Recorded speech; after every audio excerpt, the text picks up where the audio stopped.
निसर्गरम्य वसई, हिरवाईने नटलेली वसई आणि पर्यावरणाचा समृद्ध वारसा लाभलेली वसई.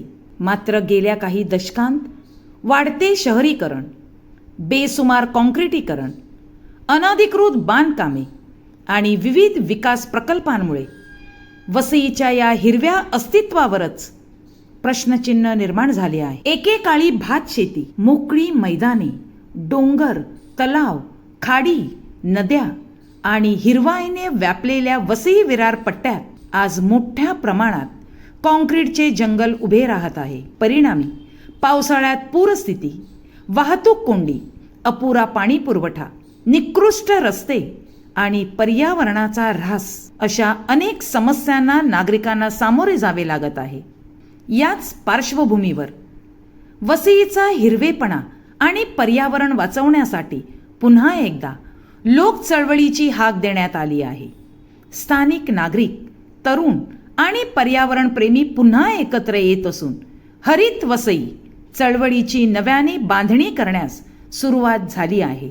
वसईच्या पर्यावरण रक्षणाचा इतिहास नवीन नाही. 1990च्या दशकात ग्रामीण वसई विरारचे झपाट्याने शहरीकरण सुरू झाले आणि त्याच काळात विविध नागरी चळवळींनीही जोर धरला. फादर फ्रान्सिस दिब्रिटो आणि मार्कुस डाब्रे यांच्या नेतृत्वाखाली उभी राहिलेली हरित वसई संरक्षण समिती त्यावेळी घराघरात पोहोचली होती. वसईची हिरवाई टिकवण्यासाठी नागरिकांनी मोर्चे, आंदोलने आणि विविध संघर्षांमध्ये मोठ्या संख्येने भाग घेतला. हरित वसई ही केवळ घोषणा नव्हती, तर ती वसईकरांच्या अस्तित्वाची लढाई होती.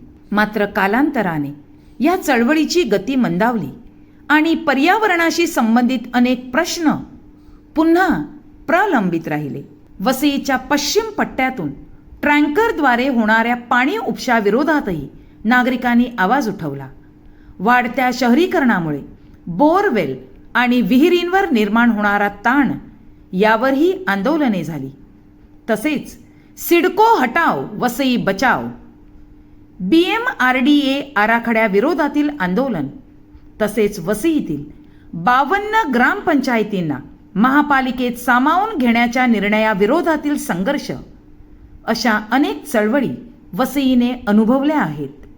गुंडगिरी विरोधातही मनवेल तुस्कानो यांच्या नेतृत्वाखाली निर्भय जनमंच याच्या माध्यमातून निर्भय बना, गुंडगिरीला घाबरू नका असा संदेश देत नागरिकांना संघटित करण्याचा प्रयत्न झाला. मात्र या सर्व संघर्षानंतरही वसईच्या पर्यावरणाचा दबाव कमी झालेला दिसत नाही. आज वसई विरारमध्ये मोठ्या प्रमाणात कॉन्क्रिटीकरण होत आहे.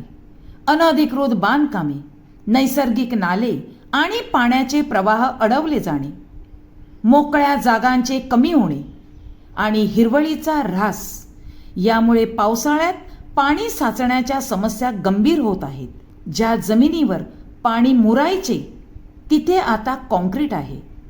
जिथे हिरवाई होती तिथे आता इमारती आहेत आणि जिथे नैसर्गिक पाण्याचे मार्ग होते तिथे विकासाचे अडथळे निर्माण झाले आहेत. याचा थेट परिणाम सर्वसामान्य नागरिकांवर होत असल्याचे नागरिकांचे म्हणणे आहे. पूरस्थिती, अपुरा पाणी पुरवठा, वाढीव कर, निकृष्ट रस्ते आणि अनधिकृत नळ जोडण्या अशा समस्यांचा सामना आजही नागरिकांना करावा लागत आहे. विकास हवा, पण पर्यावरणाच्या किमतीवर नको. पर्यावरणवादी आंदोलक मॅकेन्झी डाब्रे यांच्या मते विकासक आणि ठेकेदारांचे हितसंबंध आणि त्यांना राजकीय पाठबळ मिळत असेल तर नागरिकांच्या समस्या सोडवणे कठीण आहे. त्यामुळे कोणत्याही सामाजिक चळवळीला राजकीय बळ मिळणे गरजेचे असल्याचे त्यांचे मत आहे.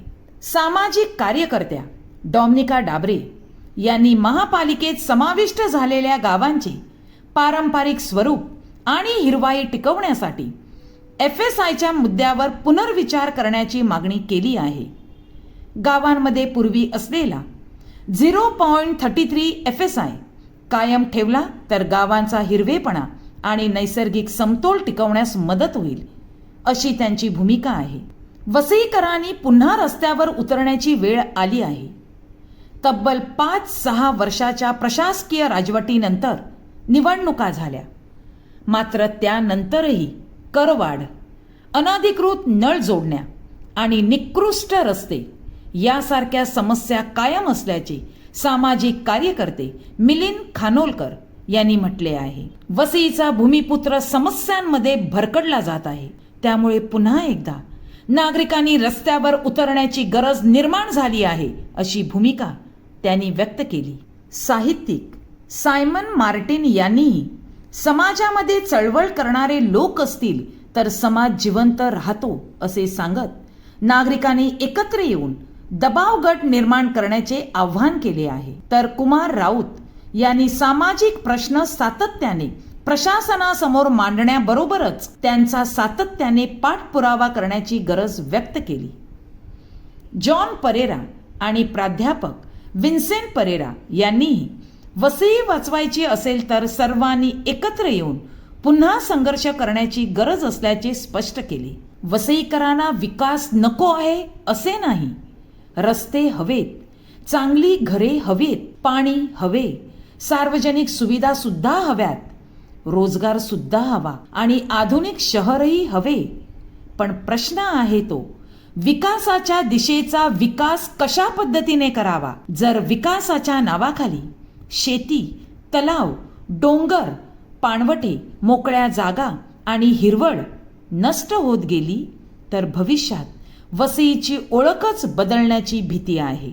वसईचा हिरवेपणा टिकला तरच वसईचे पर्यावरण टिकेल. पर्यावरण टिकले तर पाणी टिकेल. पाणी टिकले तर शेती आणि जीवन टिकेल. आणि हे सगळं टिकवायचे असेल तर नागरिकांचा सहभाग आणि प्रशासनाची ठोस भूमिका दोन्ही गरजेचे आहे. आज पुन्हा एकदा वसईत हरित वसईच्या चळवळीची हाक ऐकू येत आहे. मात्र ही चळवळ पुन्हा किती व्यापक होते, नागरिक किती संख्येने एकत्र येतात, प्रशासन पर्यावरण संवर्धनासाठी ठोस निर्णय घेते का, आणि सर्वात महत्त्वाचे म्हणजे वसईचा विकास कॉन्क्रीटच्या जंगलाच्या दिशेने जाणार की हिरवाई आणि विकासाचा समतोल साधणार, याचे उत्तर येणाऱ्या काळात मिळणार आहे. वसईचा प्रश्न आता केवळ पर्यावरणाचा नाही, हा प्रश्न आहे वसईच्या भवितव्याचा. याबाबत तुमचे काय मत आहे ते तुम्ही वसई लाईव्ह न्यूजला अवश्य कळवा.